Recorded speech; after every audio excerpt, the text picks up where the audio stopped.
சொல்றாரு, வித்வான் எல்லாரையும் வரவழைச்சு மந்திராலோசனை பண்ற. என்னுடைய பெண்ணுக்கு வரன் பார்க்கணும். எனக்கு என்ன தோன்றதுன்னா, யாரு நான் கொடுக்கணும்னு நினைக்கிறேன், யாருக்கு இந்த ருக்மணியை நான் கொடுக்கணும்னு நினைக்கிறேன்னா கிருஷ்ணனுக்கு கொடுக்கணும்னு நினைக்கிறேன்.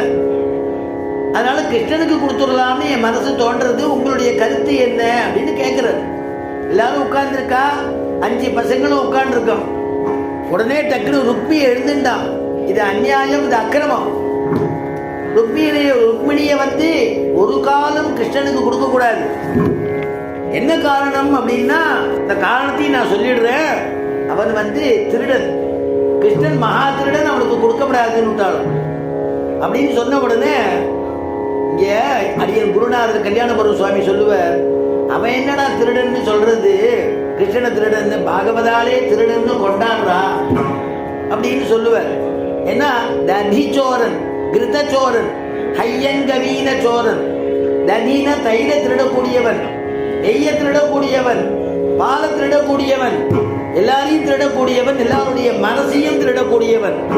அபிமன் மானச சோரம் நந்தகி சோரம் ஹரிம் சதா வந்தே அப்படின்னு அதுக்கு கீர்த்தனை. அதனால யார திருடக்கூடியதுன்னா, முக்கியமா எதை திருடுறான் தெரியுமா? நம்முடைய பாபங்கள்லாம் கிருஷ்ண பரமாத்மா திருடுறானா.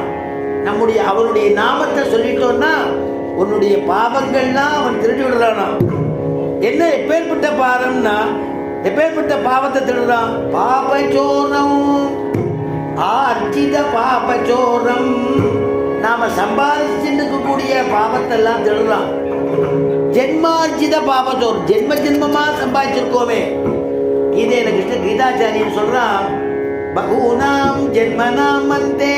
எத்தனையோ ஜென்மா நம்ம சேர்த்து வச்சதுல பாபம் எல்லாம் இருக்கே, அந்த பாபம் எல்லாம் திருடுறானா. அதனால கிருஷ்ணன் திருடிடுவானா. அவன் நாமாவை சொன்னாக்க ஜென்மார்ஜித பாபச்சோரம். எத்தனை ஜென்மா தெரியாதே, அநேக ஜென்மார்ஜித பாபச்சோரம். அநேக ஜென்மமா, எத்தனை 84 லட்சம். அற்புதமாக நமக்கு இந்த பிறவி கிடைச்சிருக்கு, மனுஷ பிறவி. சுகபிரம்மன் சொல்ற, துர்லபோ மானுஷோ